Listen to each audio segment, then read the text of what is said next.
Well, like I start every single one of these videos with, well, or some sort of, oh, you're not going to like this, or I'm not going to like this. I want to do something a little bit more positive for this one. Because, well, I'm not painting very much right now. Because this wave painting, and I was just talking to my sister about the misgivings and misunderstandings between generations. And we were talking about that too in the diner at Campus Hi-Fi on Richmond there at Oxford. And that's where a lot of university students and college students go from Western University, obviously it being so close. And I look at them and then I see myself as that young person. And then I saw a young family with 3 children, and they're of the same generation as me.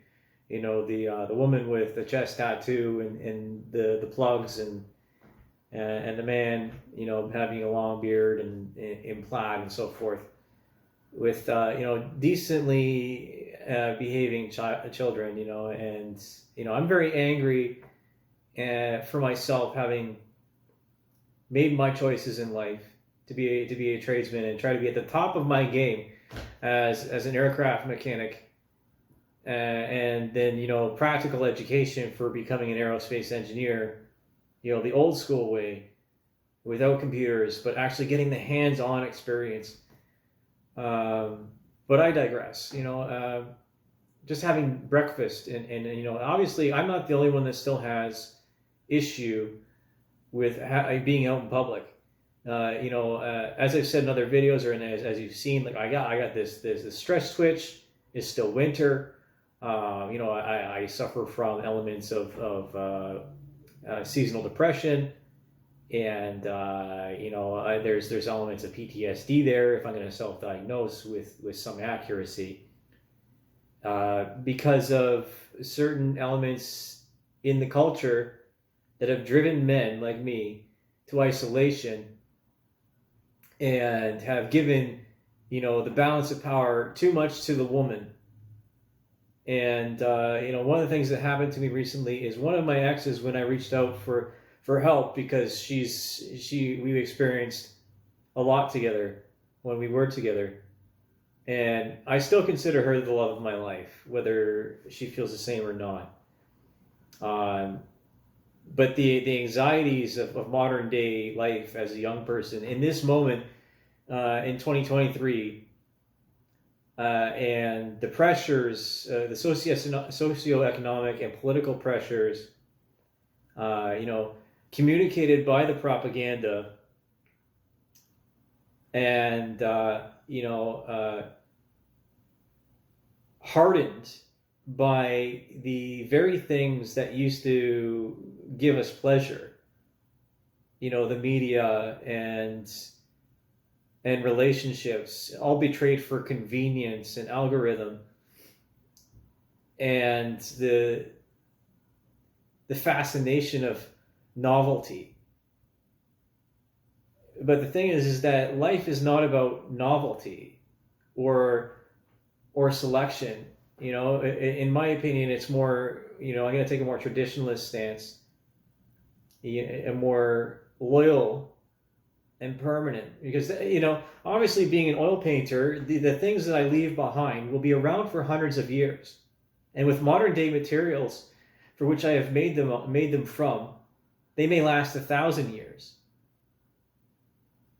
The things that we leave behind matter. The symbolisms that we leave behind for the other generations matter.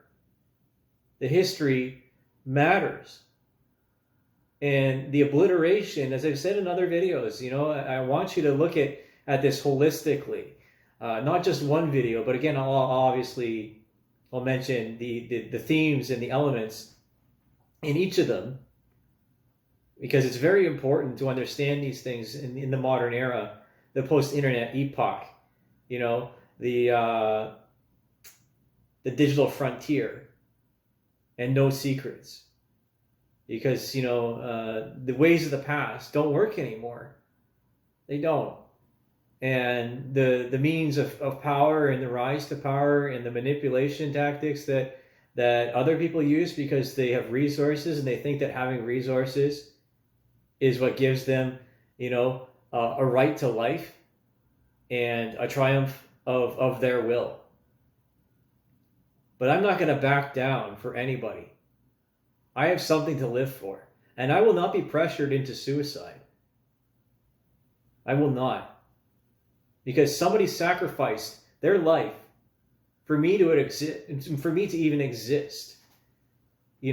Someone did a service for me. And so I shall do the same.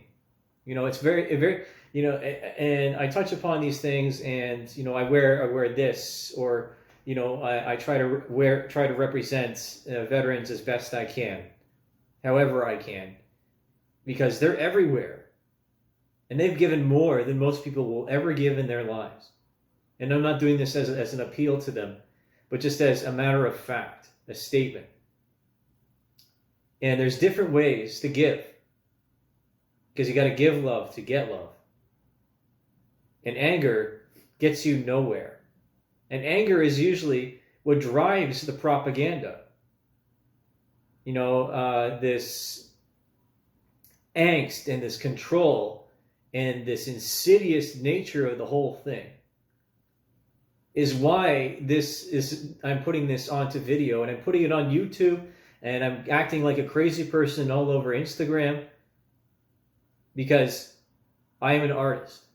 I am an engineer, and I'm a very smart man. And I deserve respect. People of my generation deserve respect. Because there's veterans that look just like me from Afghanistan and other wars. Deployments for peacekeeping, and so on and so forth.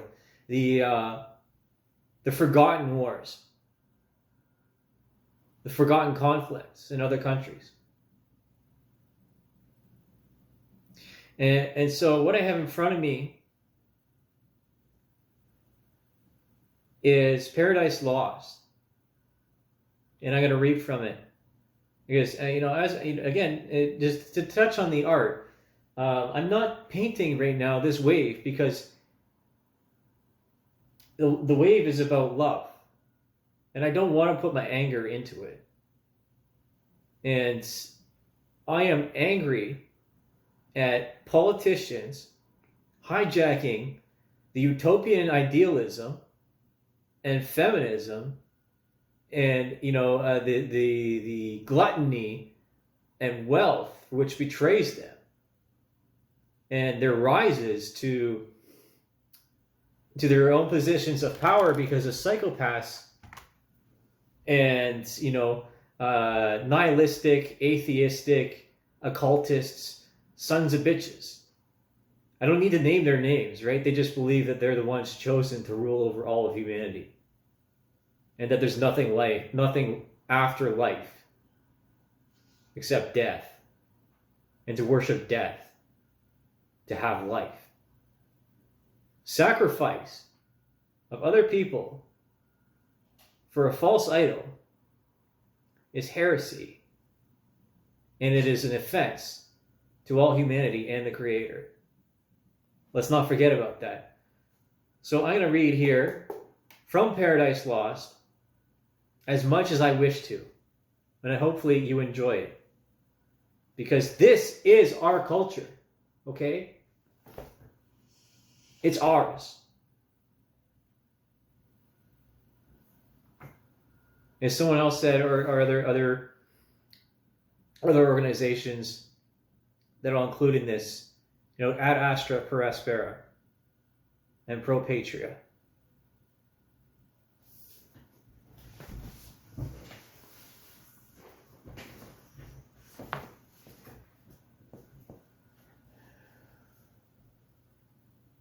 Of man's first disobedience and the fruit of that forbidden tree whose mortal taste brought death into the world, and all our woe with loss of Eden, till one greater man restore us and reign the blissful seat.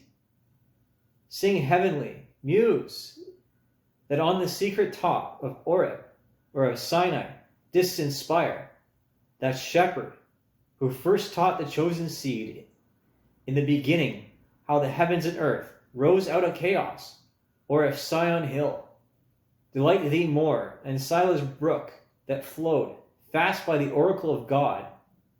I thence invoke thy aid into my adventurous song, that with no middle flight intends to soar above the Ionian mount, while it pursues, thing unattempted yet in prose or rhyme, and chiefly thou, O Spirit, that dost prefer before all temples thy upright heart and pure. Instruct me, for thou knowest, thou from the first wast present, with mighty wings and outspread dove-like satist, brooding on the vast abyss, and madest it pregnant. What in me is dark, illumine, what is low raise and support, that to the height of this great argument I may assert eternal providence, and justify the ways of God to men. Say first, for heaven hides nothing from thy view, nor the deep tract of hell. Say first what cause moved our grandparents in that happy state, favored a heaven so highly to fall off from their Creator and transgress his will. For one restraint, Lord of the world besides,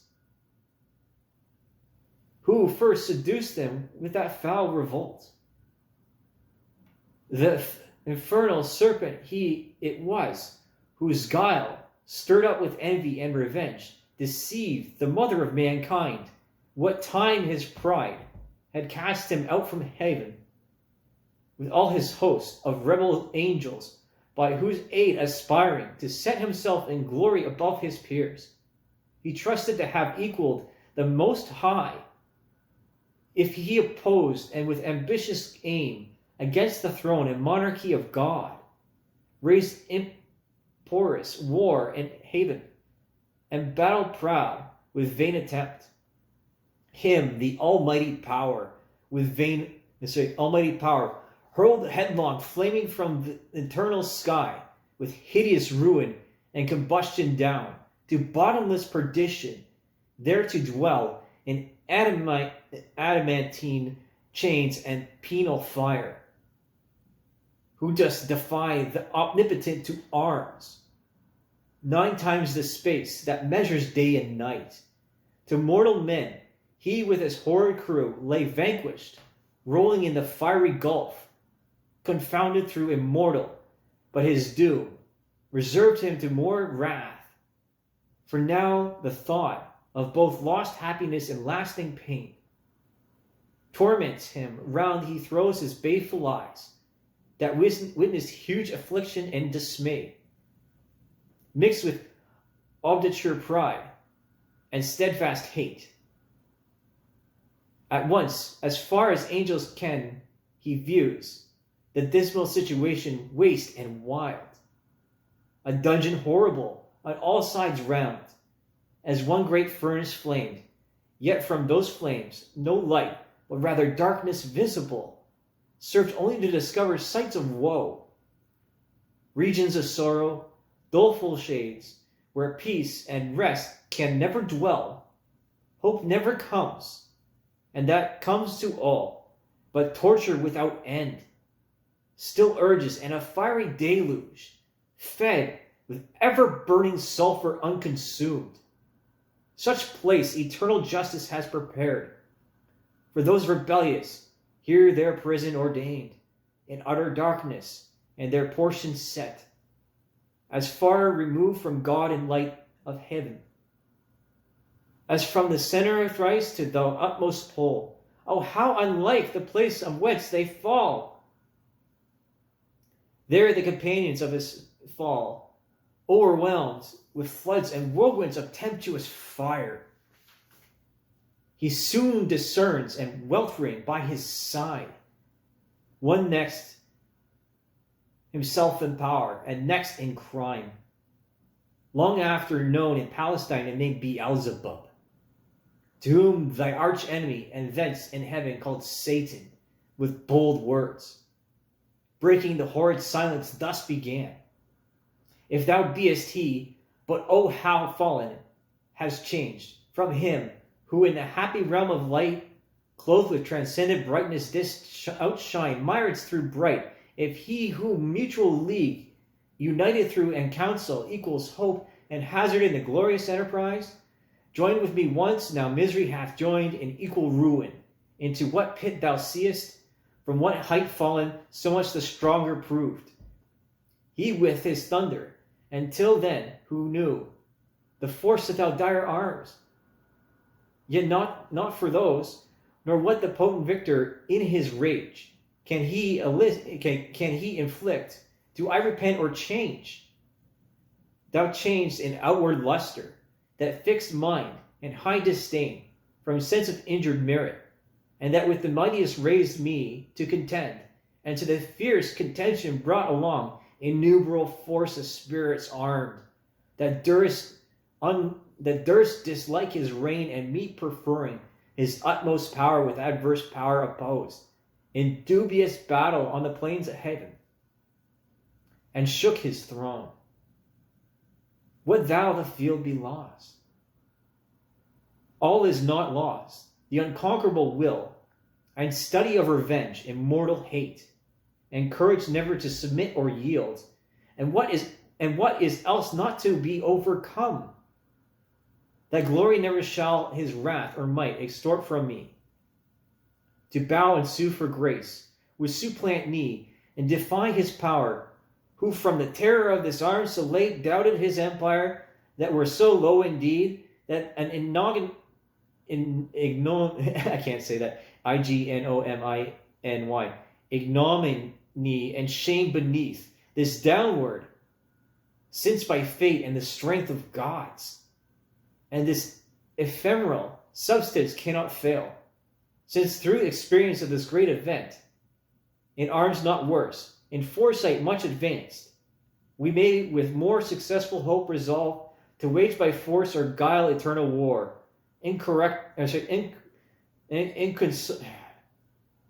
inconsolable to our grand foe, who now triumphs, and in the excess of joy, sole reigning, hold the tyranny of heaven. So spake the apostate angel through in pain, vaunting aloud, but racked with deep despair, and him thus answered soon his bold compeer. O prince, O chief of many throned powers, that led thy embattled seraphim to war, under thy conduct and in dreadful deeds, fearless, endangered havens, perpetual king, and put the proof his high supremacy, whether upheld by strength or chance or fate. Too well I see and rue the dire event, that with sad overthrow and foul defeat hath lost us heaven and all this mighty host, in horrible destruction laid thus low, as far as God's and heavenly essences can perish, for the mind and spirit remains invincible, and vigor soon returns, through all our glory extinct and happy state, here swallowed up in endless misery. But what if he, our conqueror, whom I now of force believe almighty, since no less than such could have overpowered such force of ours, have left us this our spirit and strength entire, strongly to suffer and support our pains, that we may so suffice his vengeful ire, or do him mightier service as his thralls, by rights of war, whatever his business be, here in the heart of hell to work in fire, or do his errands in the gloomy deep. What can it then avail through yet we feel strength undiminished, or eternal being, to undergo an eternal punishment? Whereto, with speedy words, the arch-fiend replied, fallen cherub, to be weak is miserable, doing or suffering, but of this be sure, to do aught good never will be our task, but ever to do ill our sole delight, as being the contrary to his high will, whom we resist. If then his providence out of our evil seek to bring forth good, Our labor must be to pervert that end, and out of good still to find means of evil, which oft times may succeed, so as perhaps shall grieve him, if I fail not, and disturb his inmost counsels from thy disdained aim. But see, the angry victor hath recalled his ministers of vengeance and pursuit back to the gates of heaven, the sulphurous hail. Shot us in storm, o'erblown hath laid the fiery surge that from the precipice of heaven received us falling, and the thunder, winged with red lightning and impetuous rage, perhaps hath spent his shafts and ceased now to bellow through the vast and boundless deep. Let us not slip the occasion, whether scorn or satiate fury yield it from our foe. Seest thou yon dreamy plain, forlorn and wild, the seat of desolation, void of light, save what the glimmering these livid flames cast pale and dreadful? Thither lie us 10 from off the tossing of these fiery waves. Their rest, if any rest can harbor there, and reassembling our afflicted powers, consult how we may be henceforth most offend our enemy, our own loss of how repair, how overcome this dire calamity, of what reinforcement we may gain from hope, if not the resolution from despair. Thus Satan, taking to his nearest mate, with head uplift above the wave and eyes that sparkled blazing, his other parts beside, prone on the floor, prone on the flood, extended long and large, lay floating many a rood, in bulk as huge, as whom the fabled names of monstrous size, Titan, or Earthborn, that warred on Jove, Biaros or Typhon, whom the den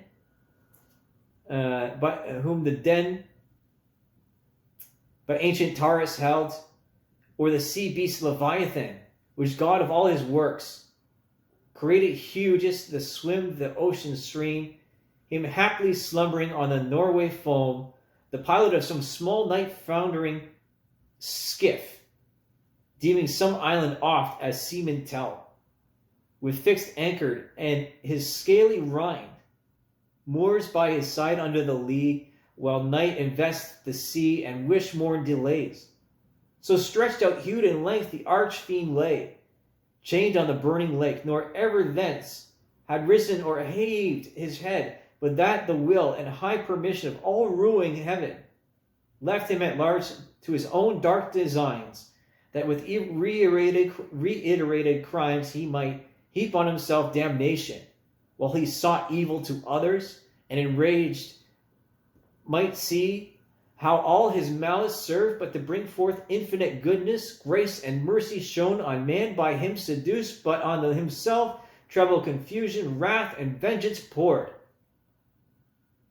Forthright, upright, he rears from off the pool, his mighty stature, on each hand the flames, driven backward slope their pointing spires, and rolled in billows leave, if the midst of a horrid veil.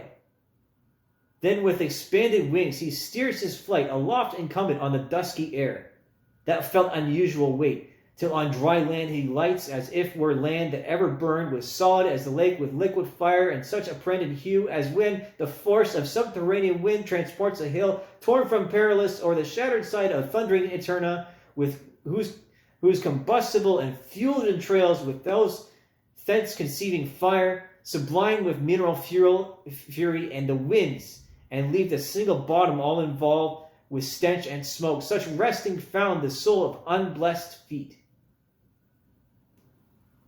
He followed his next mate, both glorying to have escaped the Stygian flood, as gods, and by their own recovered strength, not by the sufferance of supernatural power, but in this region of this soil, the clime, said then the lost archangel, this the seat that we must change for heaven, the mournful gloom, for that celestial light? But it's so, since he, who is now is sovereign, can dispose and bid what shall be right. Farthest from him is best, whom reason hath equaled, force hath made supreme above his equals. Farewell, happy fields, where joy forever dwells. Hail horrors, hail infernal world, and thou profoundest hell. Receive thy new processor, one who brings a mind not to be changed by place or time. The mind is its own place, and in itself can make a heaven of hell and hell of heaven. Of what matters where, if I be still the same, and what I should be, all but less than he whom thunder hath made greater?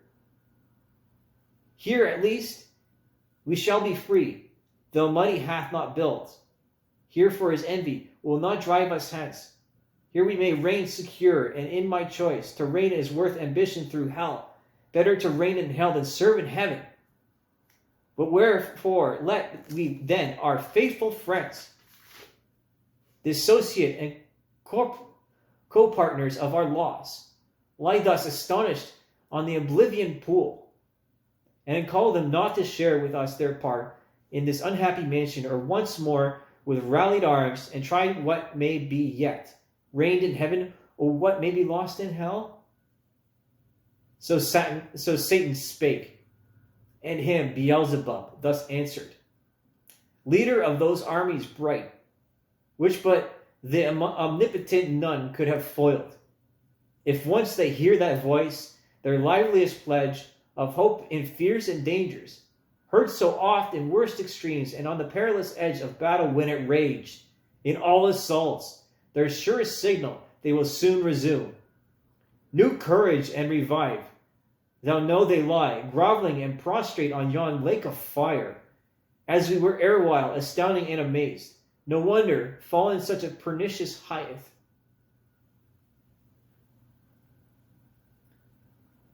He scarce had seed when the superior fiend was moving towards the shore, his ponderous shield, eternal temper, massy, large, and round.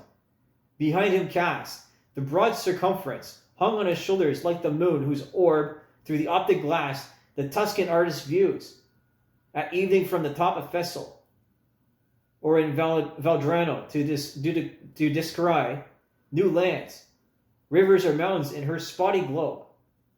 His spear, to equal which the tallest pine hew on Norwegian hills, to be the mast of some great amiral, were but a wand. He walked to support on easy steps over the burning marl, not like those steps on heaven's azure, and the torrid climb smote on him sore besides, vaulted with fire. Nathless he so endured, till on the beach of that inflamed sea he stood and called his legions, angel forms, who lay entranced,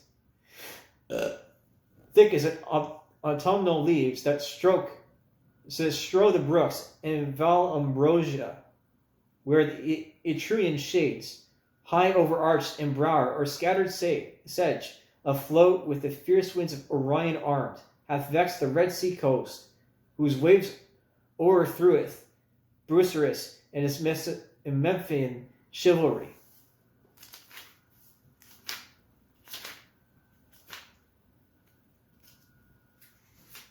Still a bit to go here for book one. Well, the perfidious hatred they pursued, the sojourners of Goshen, who beheld from the safe shore their floating carcasses and broken chariot wheels, so thick bestrown, abject and lost lay these, covering the flood, under amazement of their hideous change. He called so loud that all the hollow deep of hell resounded. Princes, potentates, warriors, the flower of heaven, once yours, now lost. If such astonishment as this can seize eternal spirits, or have ye chosen this place after the toil of battle to repose? Your wearied virtue, for the ease that you find to slumber here, as in the vales of heaven, or in the abject posture have ye sworn to adore the conqueror? Who now beholds cherub and seraph rolling in the flood, with scattered arms and ensigns, till anon his swift pursuers from heaven gates discern the advantage and descending treads us down, thus drooping or with linked thunderbolts transfix us to the bottom of this gulf. Awake, arise, or forever fallen. They heard and were abashed, and up there sprung upon the wing, as when men wont to watch, on duty, sleeping found by whom they dread. Roused and bestir themselves ere well awake, nor did they not perceive the evil plight in which they were, or the fierce pains not feel. Yet to their general voice they soon obeyed, innumerable. And when the potent rod of Amram's son in Egypt's evil day waved around the coast, up calls a pitchy cloud of locusts, warping on the eastern wind, that over the realm of impious Pharaoh hung like night and darkened of all the land of the Nile. So numberless were those bad angels, seen hovering on wing under the cope of hell, twixt upper, nether, and surrounding fires, till as a signal given, the uplifted spear of their great sultan waving to direct their course, and even bounce down they light on the fire brimstone and fill all the plain. A multitude, like which the populous north poured, never from her frozen loins to pass rain, or on the Danube, where when her barbarous sons came like a deluge on the south, and spread beneath Gibraltar to the Libyan sands. Forthwith from every squadron in each band, the headed and leaders thither haste where stood their great commander, godlike shapes and forms, excelling human, priceless princely dignities, and power with their heirs in heaven sat on thrones. Through of their names and heavenly records now be no memorial, blotted out and razed by the rebellion from the book of life, nor had they yet among the son of Eve got them new names till wandering o'er the earth, though God's high sufferance from the trial of man, by falsities and lies the greatest part of mankind they corrupted to forsake God their Creator, and the invisible glory of Him that made them, to transform oft to the image of a brute adorned with gay religions, full of pomp and gold, and the devils to adorn for deities. Then were they known to men by various names, in various idols through the heaven world. Say, muse, their names then known, whose first, whose last, roused from the slumber on thy fiery couch. And their great emperor called as next in worth came singly, where he stood on the bare strand, while the promiscuous crowd stood yet aloof. The chief were those who from the pit of hell, roaming to seek their prey on earth, durst fix their seats long after the next seat of God, their altars by his altar, gods adorned, among the nations round, and durst abide Jehovah thundering out of Zion, thrown between the cherubim, yea, often placed within his sanctuary itself their shrines, abomination, and with cursed things his holy rites and solemn feasts profaned, and with their darkness durst affront his light. First Moloch, horrid king, besmeared with blood of human sacrifice and parents' tears, though for the noise of drums and timbrels loud, their children's cry. Okay, I got 10 minutes left on this. I hit the button by accident, so we'll recap here.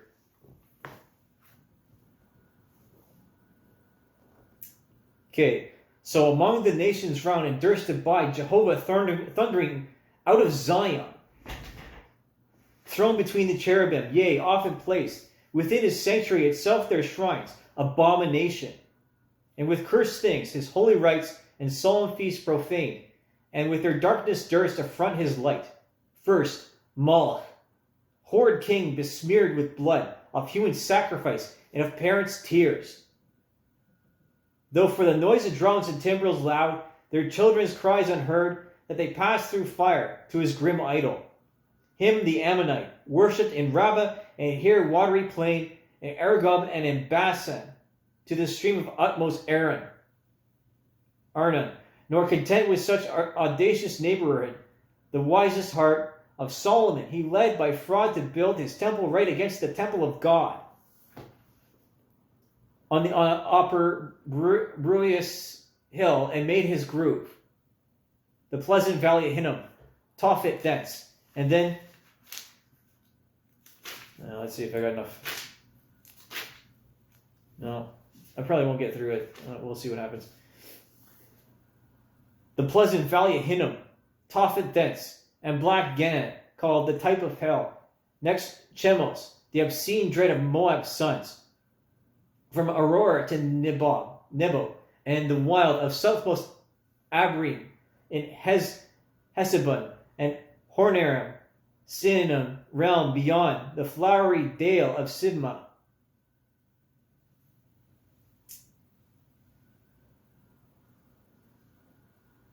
Sibma's realm beyond, the flowery dale of Sibma clad with vines, and Ariel to the asphatic pool, Perar, his other name, when he enticed Israel and Siddim on their march from the Nile, to do him wanton rites, whose cost them woe.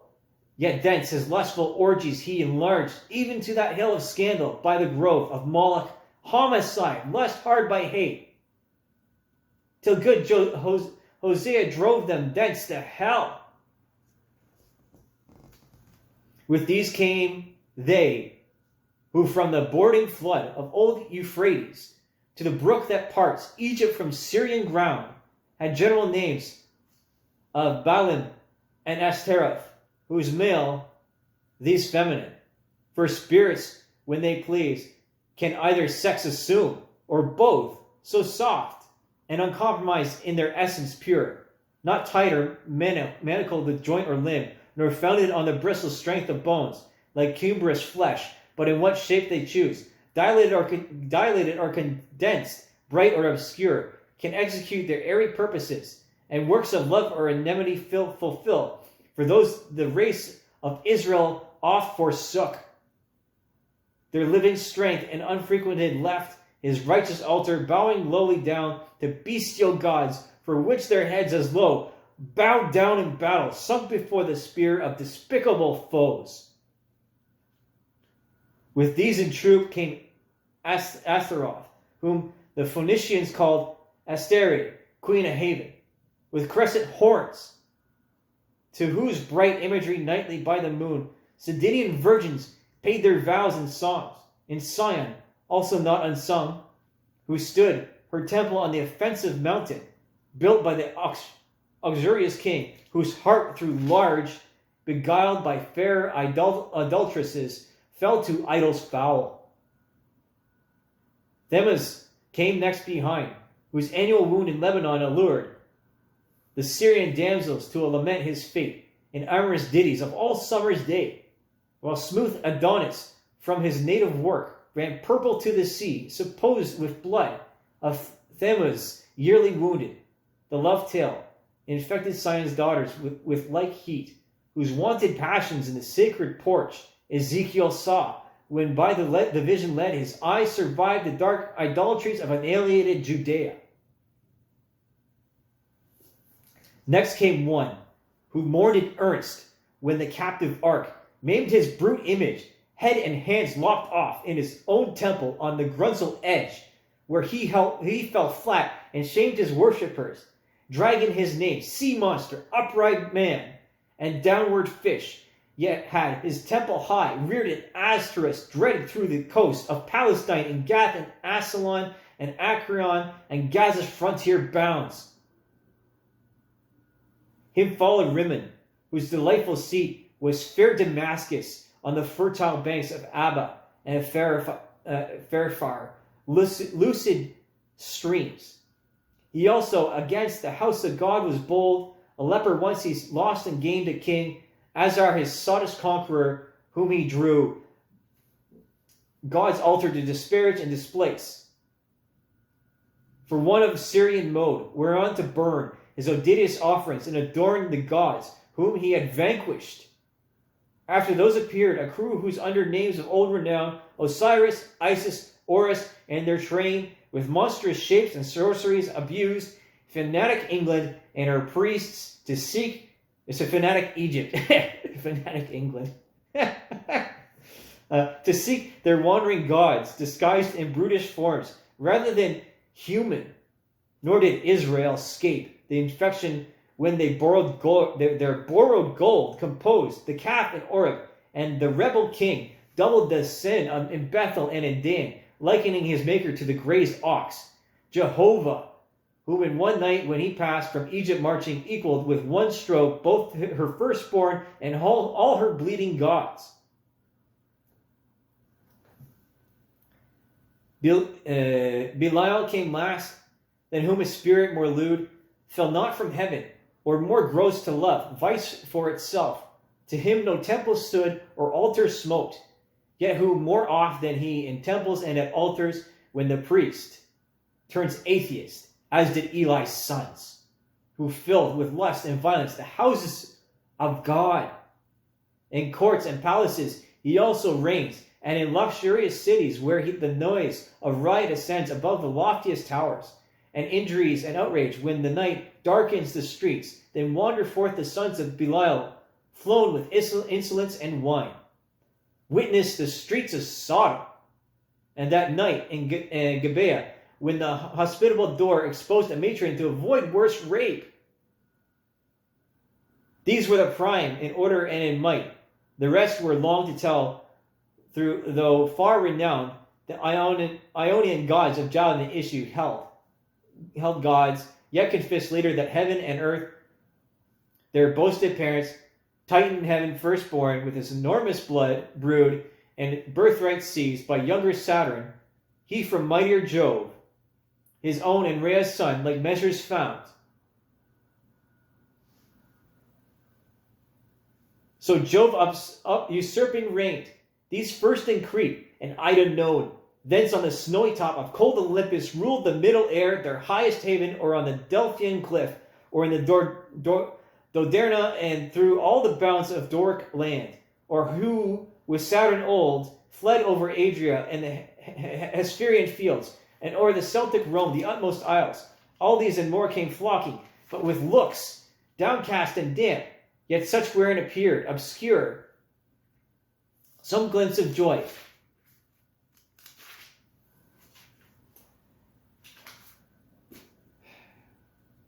To have found their chief, not in despair, to have found themselves not lost itself, which on his countenance cast, like doubtful hue, but he in wanton pride, soon recollecting with high words that bore semblance of worth, not substance, gently raised their fainting courage and dispelled their fears.